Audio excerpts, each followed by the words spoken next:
It's not always comfortable to talk about deep pain and trauma, but it's important to. And one of the things that is a vital part of my story is my brokenness. And brokenness can be part of a victory story too.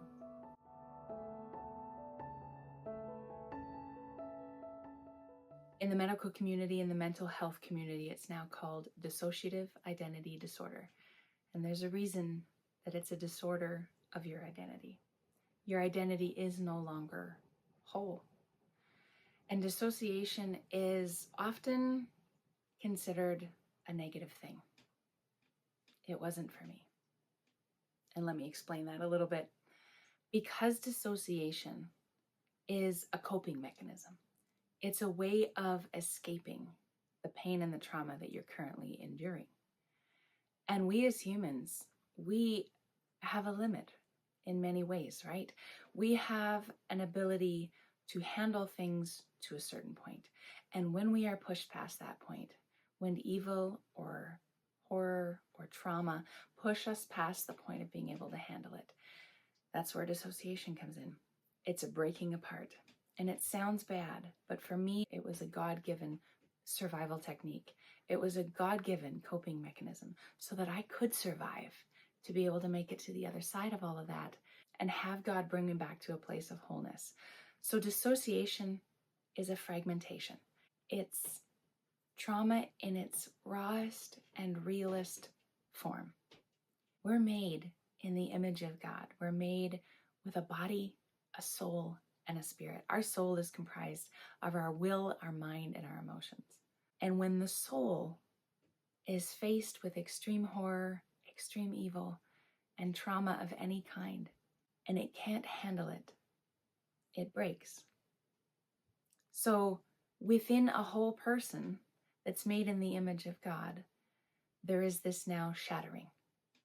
And everything breaks apart. And in the shattering, there's a moment where it's like you're one person, like a single cell.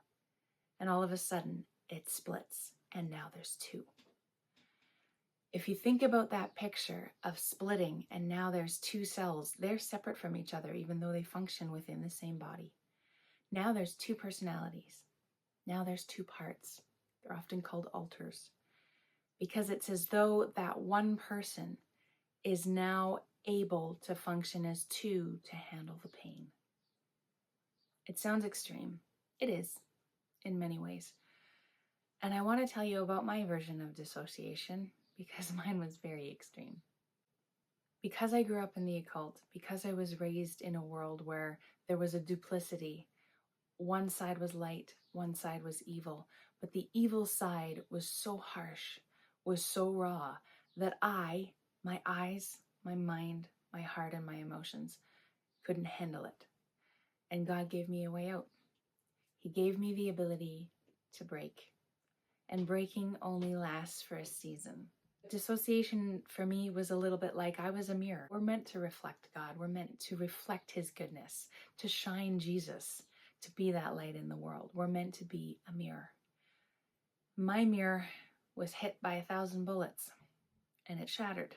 I was up on the wall in the original way that He made me, right back from when I was formed in the womb. But evil and trauma in my life came in the womb. And I was inflicted with pain and fear right from the place that should have been safety. And right there, as I was forming, there was a breaking happening in my soul into new pieces. So I started as one, I broke into two, and that was repeated over and over again until I actually had a couple of thousand parts within me, all able to operate separately from me, using my body as a vessel. This is extreme, but there are many layers and many forms of dissociation. It doesn't always come at the hands of the occult. It often comes in the form of pain. It often comes with abuse. It often starts, most often, in childhood, when a being is very weak and vulnerable, when they are relying on parents or adults to be their place of safety. If that is not met, if there's neglect, if there's trauma, if there's sexual abuse, if there's emotional abuse, the soul can do this kind of breaking. There is an aspect, though, of dissociation where you can break apart and become another person within a person.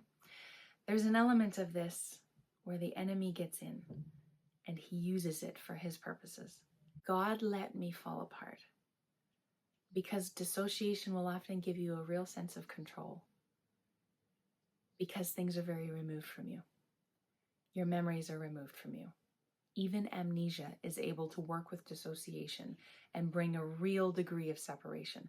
Within yourself, you can be completely separated. And that was me.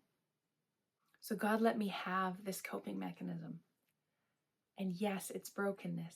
It's not good. It's not as He intended. But it was needed. I needed it to be able to survive. I needed it to be able to continue on in my life until God set me up for freedom and healing.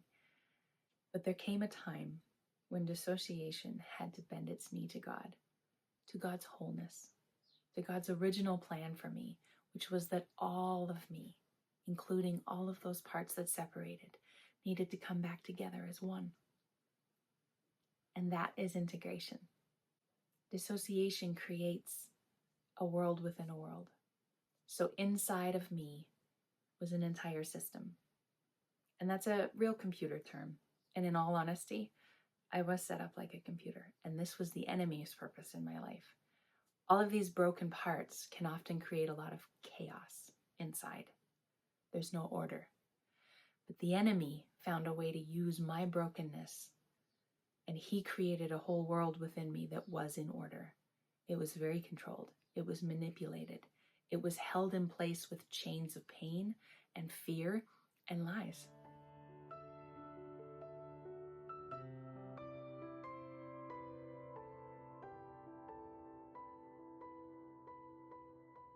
And he used me and all of my brokenness as an army of one for his purposes.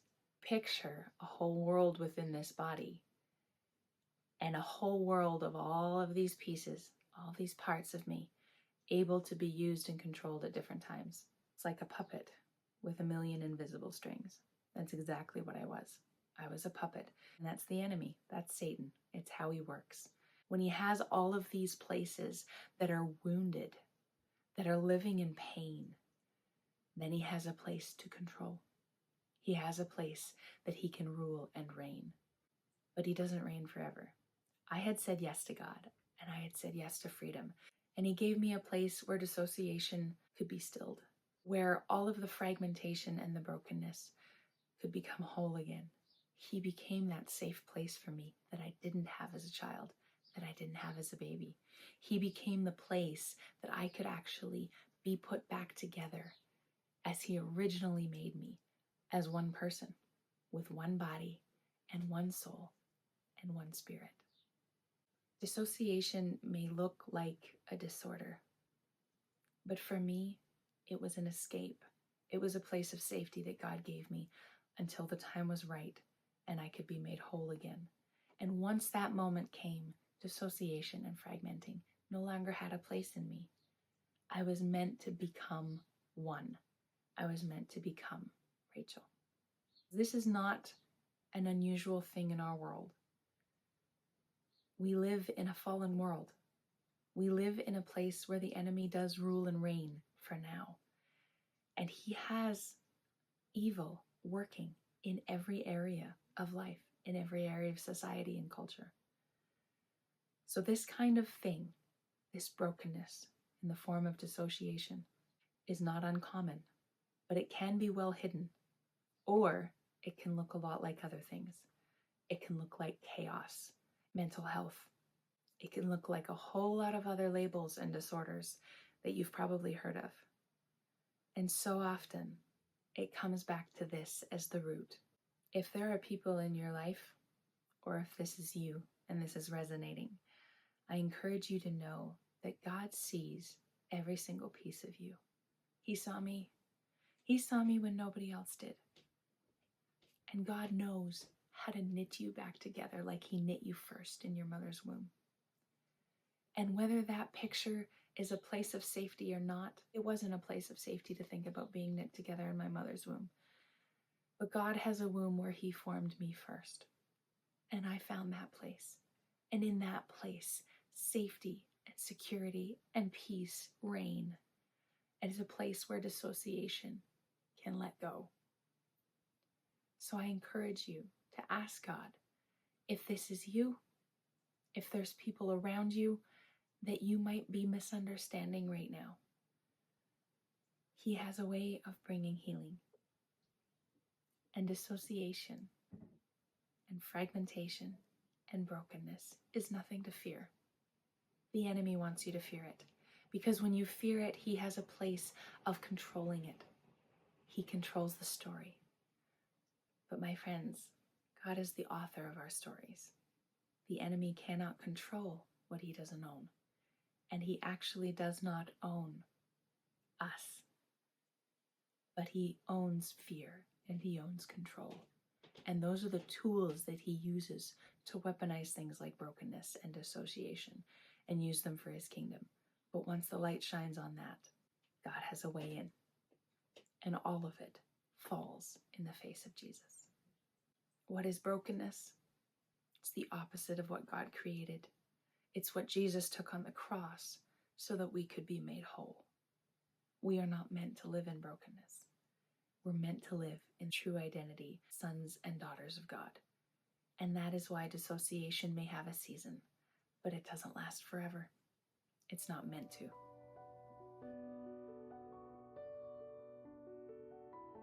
Even logically, I know, it's hard to picture how this works with multiple parts within one body. How does that actually work?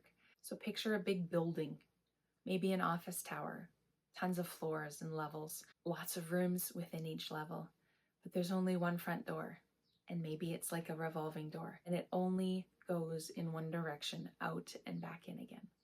And if you picture that revolving door, only one part or one personality standing outside that building at any given time, the one presenting to the world. Typically, this would be called the host, the original person, the core person. But sometimes the one who's out in the world living life is not always the host. Sometimes it's a part, and sometimes they live outside that building. They live presenting to the world for long periods of time. No one would ever know because they do act like the host or the core person, the original person. And when another part comes and wants to be at the forefront, wants to present, then there's something that happens that's called a switch. And if you think about it like the revolving door, all of a sudden a part from the inside wants to come out. It pulls the part that was outside back to the inside, and a new part is out front. It's called switching. Sometimes, though, it's very hard to detect. The eyes are the windows to the soul, and often if you know someone who is broken in this sense and has multiple parts within, you'll often see the eyes change. Sometimes it's easier to tell. There can be many ages within parts. Some can be little children. Some can be babies. That's a very easy thing to tell when that switch happens, because all of a sudden, a 20, 40, 60-year-old person is now acting like an infant or acting like a child, and their voice is different. Their mannerisms are different. They might be sucking their thumb. A switch will happen and a new part will come out, and there will be differences. Within me, there was every age. Sometimes you will notice a lot of disconnect because they are very separate. Within one body, you could be speaking to many different parts of that person at any given time. And again, it's nothing to be afraid of. God calls us to be aware and discerning. And sometimes it's helpful to know if you're thinking of that building, if you're thinking of a revolving door. Holy Spirit can give you discernment to know if you're speaking with someone who is a part of a person and there is this kind of brokenness. He can give you tools. He can give you awareness. He can give you discernment, even to know how to relate to them. But just remember, they're broken off, hurting pieces of that person. They may not always live in the world. They may live most of their life inside a system, inside this world that's created within. They might not be very good at relating on the outside, but they are people just like you and me. They're real. They're hurting. The only reason they're there is because they've endured an excruciating amount of pain. God calls us to be compassionate for the lonely and the hurting. And people like me, people who have endured extreme trauma and abuse, often need far more compassion than we realize. I'm just going to give you some practical ways to maybe start to recognize if people in your life or even yourself are broken in this way. Clothing can be a big tell. If another part is out and presenting to the world, so often because they have their own personality, they want to dress their own way. So all of a sudden, someone that you have known who dresses a specific way will all of a sudden be wearing other clothes or wearing hats. If they're a woman, maybe doing makeup differently. Voices are another indication. Very often they will talk differently. They may even have different accents. Because again, there's a world within. And it's hard to recognize sometimes as people who live out here in the light, as people who are whole, to realize that there's a whole world within people who have DID. And sometimes that world is more real than the world outside to them, to the parts. The eyes are another really good indication. If color changes, and yes, color can change in the eyes of someone who has DID. My eyes were actually very, very dark, even though they were technically blue. And when I became free and I walked into healing and wholeness, the color of my eyes actually changed. They became lighter. My eyes are now a gray-green, not a dark blue. And that actually happens because the eyes are the windows to our soul. They are reflecting what's on the inside. So very often with people who are broken, you can see a shift and a change in the eyes. Their eyes don't want to meet yours because there's a lot of pain, because they don't actually feel seen for who they are, because they don't feel recognized. So the eyes will shift. The eyes may be wary. They might be dark. They might watch you, but with a kind of a distant detachment. Demeanor and physicality can actually change. You can see a shift sometimes on a person's face. If you want to know more about this, and even about what I lived in, I have written my story.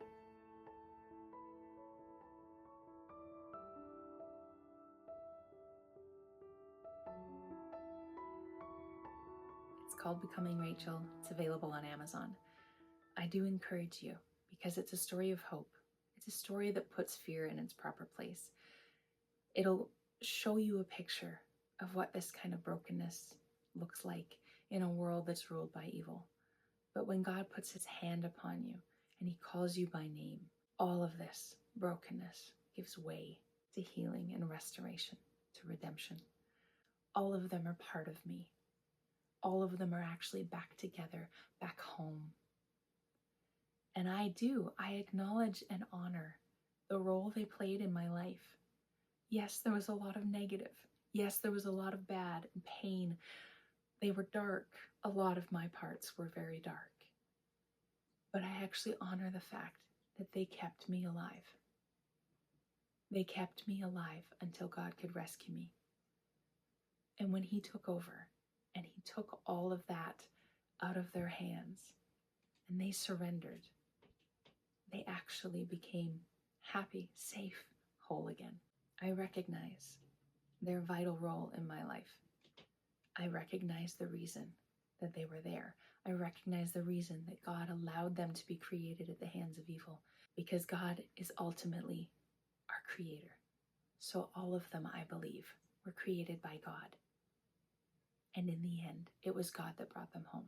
I say thank you to my parts for helping me survive hell until heaven could be brought to earth in my